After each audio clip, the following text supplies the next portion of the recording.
लेकिन जल्दी से एक आंकड़ा मैं बता देती हूं अपने दर्शकों को।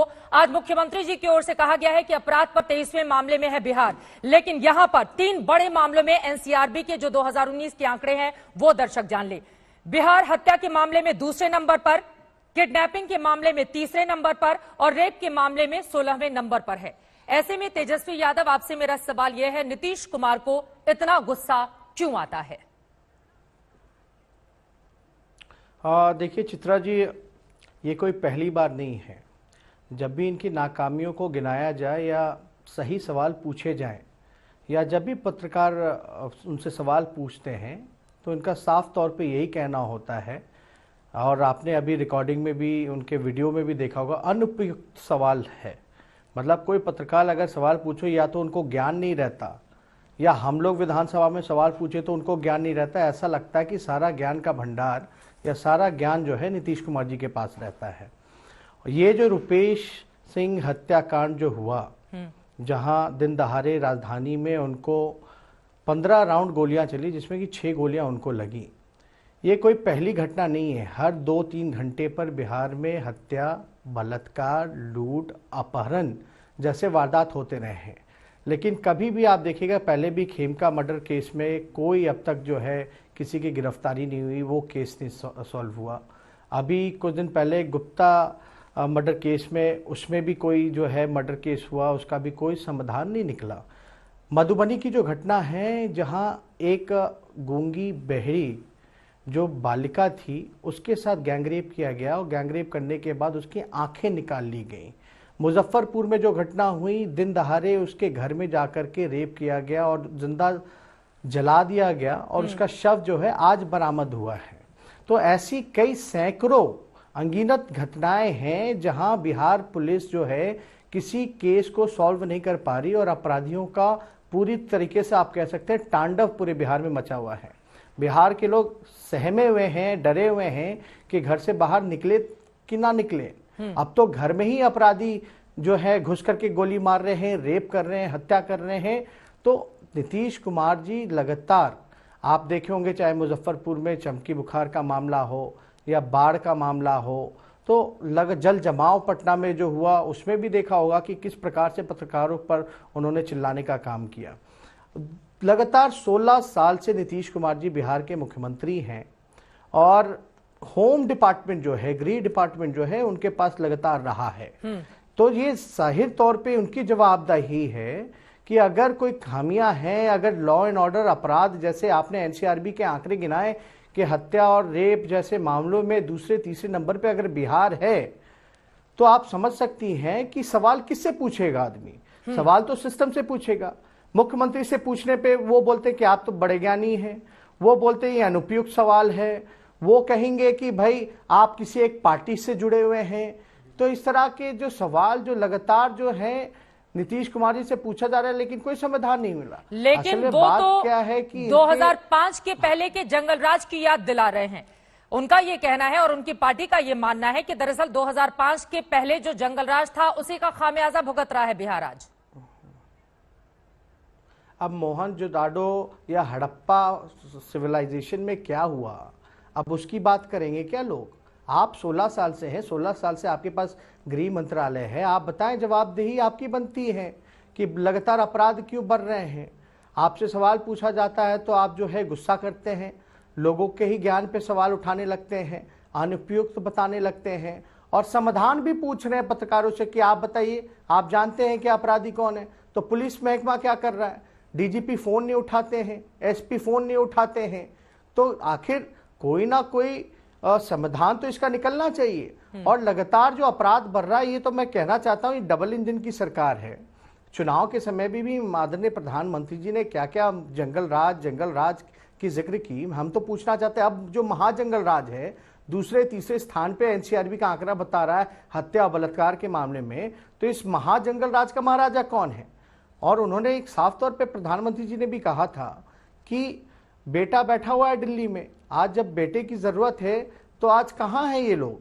तो हम तो सवाल पूछ रहे हैं, बीजेपी के नेता भी तो सवाल खड़े कर रहे हैं। चित्रा जी, नितिन नवीन जो कि बांकीपुर से यही विधायक तो है पटना हास्यास्पद के, है। उनका ये कहना आप है कि नितिन दरअसल योगी मॉडल लागू कर दिया जाए, जो एनकाउंटर मॉडल लागू है उत्तर प्रदेश में उसको बिहार में लेकर आया जाए। राजीव प्रताप रूढ़ी, विवेक ठाकुर, इस तरह के तमाम बीजेपी के नेता हैं जो कानून व्यवस्था पर नीतीश कुमार को घेर रहे हैं। देखिए, लगातार ये लोग सवाल उठा रहे हैं। सवाल उठाने वाले कौन है? बीजेपी लगातार 16 साल से इनके साथ है। बीजेपी के दो उप मुख्यमंत्री हैं, वो क्या कर रहे हैं? इतने मंत्री हैं, वो क्या कर रहे हैं? और नॉमिनेटेड और सेलेक्ट मुख्यमंत्री किसने किया था? मुख्यमंत्री को सेलेक्ट और नॉमिनेट कौन किया था? यही बीजेपी के लोगों ने किया था। तो इनका जो गठबंधन है ये तो पूरी तरीके से बिहार में अभिशाप के रूप में है। लगातार ये सवाल पूछ रहे हैं जो लोग खुद भागीदार हैं। इनसे हम तो चाहते हैं कि इनसे सवाल पूछें। बीजेपी क्या कर रही है? हालांकि ये सब लोग मानते हैं कि जदयू जो है सी ग्रेड की पार्टी रही, जिसको बीजेपी के बदौलत 30-40 सीटें आ गई, वरना वो भी नहीं आती। लेकिन सवाल ये है, बीजेपी के लोगों का भी तो बनता है कि आप सरकार के लगातार नीतीश कुमार जी के साथ हैं और बिहार में कभी ऐसा नहीं हुआ कि दो उप मुख्यमंत्री देखें और एक ही पार्टी का हो, वो तो बीजेपी के हैं। आज भी अगर आज प्रेस कॉन्फ्रेंस मुख्यमंत्री का देखें तो चारों ओर से तो बीजेपी के लोग ही थे। 2 उप मुख्यमंत्री थे, स्वास्थ्य मंत्री थे, वहां के उनके विधायक थे, तो जवाबदेही तो उनकी बनती है। तो वो क्यों नहीं मुख्यमंत्री को बताते कि सवाल किससे पूछे? नीतीश कुमार के साथ उप मुख्यमंत्री सवाल का जवाब देगा। आपने कहा कि 16 साल से बीजेपी भी है, जब थे आप भी तो रहे हैं। हम तो 18 महीने रहे, उसका भी एनसीआरबी का आंकड़ा निकाल लीजिए, कंपेयर हो जाए, ज्यादा बेहतर हो। अगर आंकड़ों के हिसाब से अगर बहस करना, पहले कौन था अब कौन था, ठीकरा नहीं फोड़ना चाहिए। अभी सत्ता में कौन है, किसकी जिम्मेदारी है, ये तो हास्यास्पद है ना कि आपके 2 उप मुख्यमंत्री और आप ही सवाल पूछ रहे हो, आप ही बता रहे हो कि क्राइम बढ़ गया। आपने कुछ दिन पहले देखा होगा मुख्यमंत्री जी का कल या परसों प्रेस विज्ञप्ति आता है, उसमें लिखा हुआ रहता है सब्जेक्ट में कि रुपेश सिंह हत्याकांड के अपराधियों को जल्द से जल्द पकड़ा जाए। आप किससे गुहार कर रहे हैं? तो नीतीश कुमार क्या करें? पूरा सिस्टम आप, उनका ये कहना है, तेजस्वी यादव जी, उनका ये कहना है कि पुलिस के काम में हतोत्साहित करने का कोई भी ऐसा काम नहीं करना चाहिए। पत्रकारों को उन्होंने ये जवाब देते हुए कहा। उनकी ओर से यह भी कहा गया है कि अपराधी क्या पूछकर अपराध करता है, इस तरह की भी बातें उनकी ओर से कही गई हैं। क्या करें नीतीश कुमार? देखिए, जब संरक्षण अपराधियों को दिया जाएगा, मुजफ्फरपुर बालिका गृह में क्या था, इन लोगों ने पूरी तरीके से संरक्षण दिया था। लगातार ऐसे मामले जो निकल करके आ रहे हैं, अभी जो AK-47 वगैरह पकड़े गए थे जब मुंगेर में, तो किसने संरक्षण दिया था? वो कौन लोग थे जिनके यहाँ AK-47 वगैरह रखा गया था? ये तो सब लोग सत्ता से जुड़े हुए लोग रहे हैं।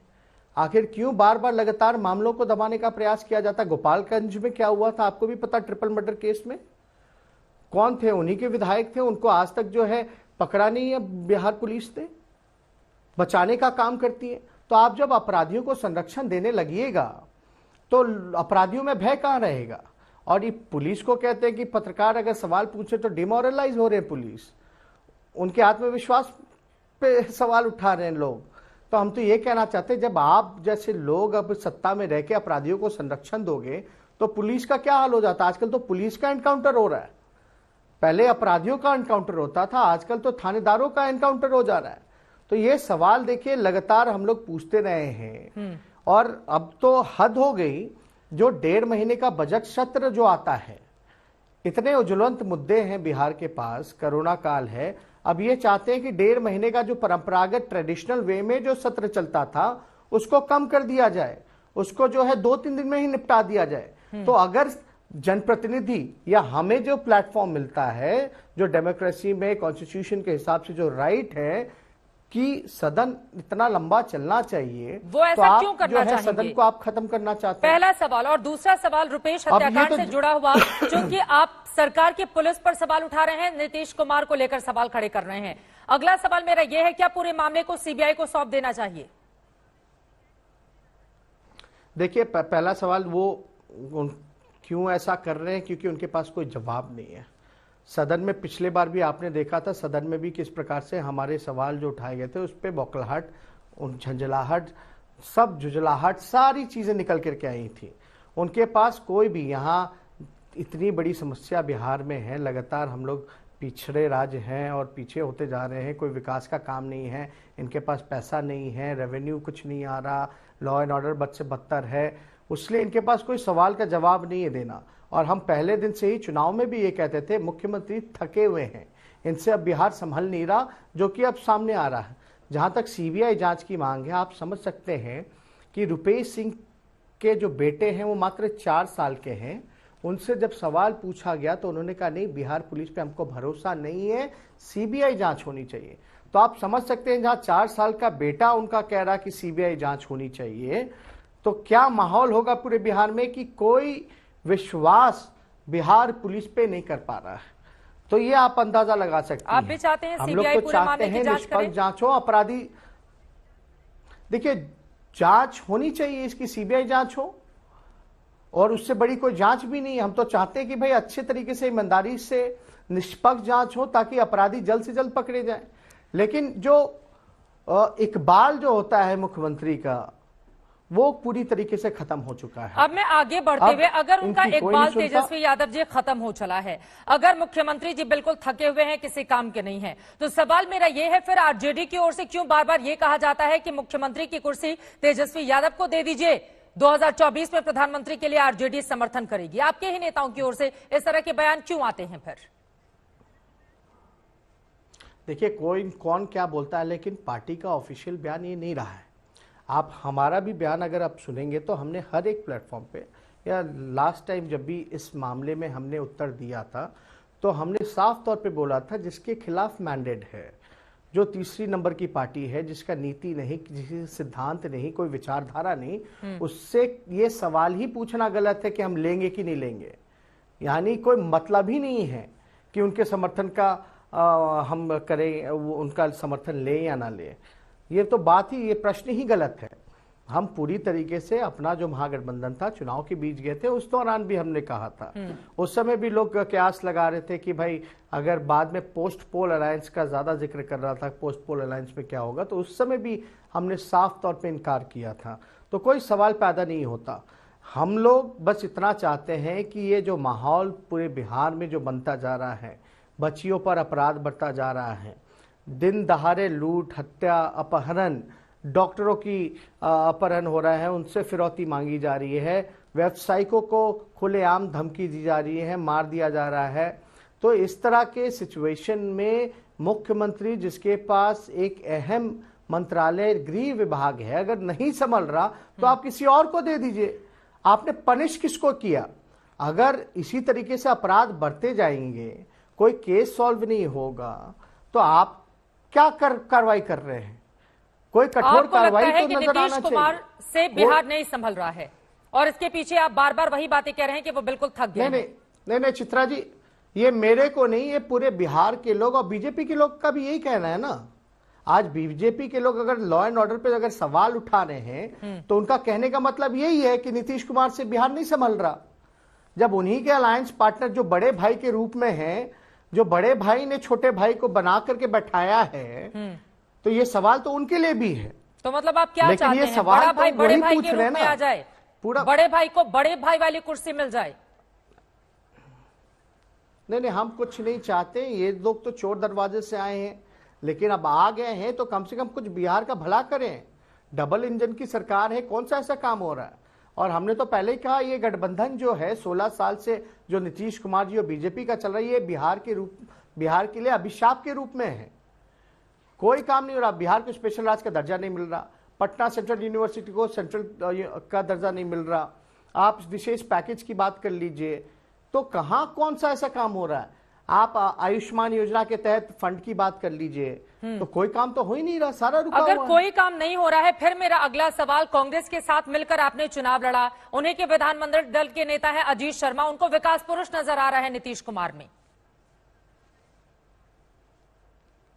नहीं, अब क्या नाम बताया आपने? अजीत शर्मा बिहार विधानमंडल में कांग्रेस पार्टी के नेता हैं जी, वो विकास पुरुष बोल रहे हैं मुख्यमंत्री को। हमने उनका बयान देखा नहीं है अभी तक। और जहां तक बात है, लास्ट टाइम हमारे साथ, हम लोगों के साथ ही बैठक में रहे, उन्होंने तो हर एक प्लेटफॉर्म पे नीतीश कुमार जी और उनके सरकार को क्रिटिसाइज किया है, और कुछ दिन पहले ही हमसे मिलकर के गए हैं, उन्होंने भी बोला है, और आज भी सभी लोगों ने राजभवन मार्च की है, कांग्रेस के नेताओं ने। ठीक है, कुछ और महत्वपूर्ण राजभवन सवाल मार्च हैं की है जिसका और जवाब साथ मैं में चाहूंगी कि जल्दी जल्दी आप दे दें। किसानों के साथ सरकार की बातचीत आज भी बेनतीजा रही, एक और तारीख निकलकर सामने आ गई है। एमएसपी को लेकर तीनों कानूनों को रद्द करने को लेकर किसान अड़े हुए हैं, सरकार बीच का कोई रास्ता निकाल नहीं पा रही है। इसके पीछे की बड़ी वजह क्या देखते हैं आप? देखिए अब रास्ता साफ है कि जो किसानों की जो मांग है वो जायज है। एमएसपी की जहां तक बात है, मूल्य सपोर्टिंग प्राइस की जहां तक बात है, वो किसानों को मिलना चाहिए। आज जो किसानों की दयनीय स्थिति, जो अगर मैं खासतौर पे बिहार की बात करूं तो एपीएमसी कानून 2006 में जो नीतीश कुमार जी ने बाजार समिति हो या आपकी मंडी हो, वो व्यवस्था खत्म कर दी, जिसके वजह से बिहार के किसान गरीब होते चले गए, मजदूर बन गए, और अब जो है इतने कमजोर हो गए हैं कि आवाज तक नहीं उठा पा रहे हैं। जो स्थिति है दयनीय है। जो एमएसपी बिहार में 2 फसलों पे धान वान को लेकर के जो है एमएसपी फिक्स है, 1850 रुपए जो है वो मिलना चाहिए, लेकिन इनकी मजबूरी है कि वो 700 में 800 में बेच रहे हैं बिहार के किसान। और जो पैक्स हैं, ये लोग जो इनको जो करना चाहिए था वो पूरी तरीके से प्रोक्योरमेंट कर नहीं पा रहे हैं। तो ये निजीकरण जो किया जा रहा है, जमीन आज खतरे में है किसानों का। मतलब आप कह रहे हैं कि सरकार को किसानों की बात पूरी तरह से मान लेनी चाहिए, आप ये कह रहे हैं। जल्दी से एक और सवाल है, टाइम हमारे पास कम है। सरकार तो जी, मेरा अगला सवाल कहती है कि 2022 में उनका अब जल्दी से बंगाल को लेकर एक सवाल मैं आपसे पूछना चाहूंगी। कैसे होगा? जैसे बिहार में कांग्रेस के साथ आपने गठबंधन किया, टीएमसी भी क्या कांग्रेस पार्टी के साथ गठबंधन कर ले, क्योंकि वहां से भी इस तरह की आवाजें निकलकर सामने आ रही हैं, बीजेपी मजबूत होती जा रही है, तो क्या देख रहे हैं आप वहां पर विकल्प? देखिए, बीजेपी का हवा बनाने का ज्यादा रहता है, वो शोर ज्यादा करते हैं, ग्राउंड हकीकत रियलिटी उनकी कुछ नहीं है। बिहार में भी आपने देखा होगा, सी ग्रेड की पार्टी को लेकर के घूमना पड़ रहा है, किनको मुख्यमंत्री बनाना पड़ रहा है, बैसाखी पे वो खुद है। तो अगर इतनी ही बड़ी पार्टी है, इतना उनका था, तो अकेले चुनाव लड़के देखती। जहां तक बंगाल की जहां तक बात है, हम लोगों का पार्टी का साफ तौर पे अभी इस पे निर्णय लेना है कि हम लोग चुनाव लड़ेंगे नहीं लड़ेंगे, लेकिन हम लोगों का उसी को समर्थन जाएगा जो बीजेपी को चुनाव हराएगा। और हम लोगों के लिए काफी आसान होगी अगर निर्णय लेने में कि अगर टीएमसी हो या लेफ्ट पार्टी हो या कांग्रेस हो, अगर मिलकर के अगर चुनाव लड़े, जो मजबूत है विनेबिलिटी फैक्टर को देखते हुए अगर समझौता करे, तो ज्यादा बेहतर हो। चले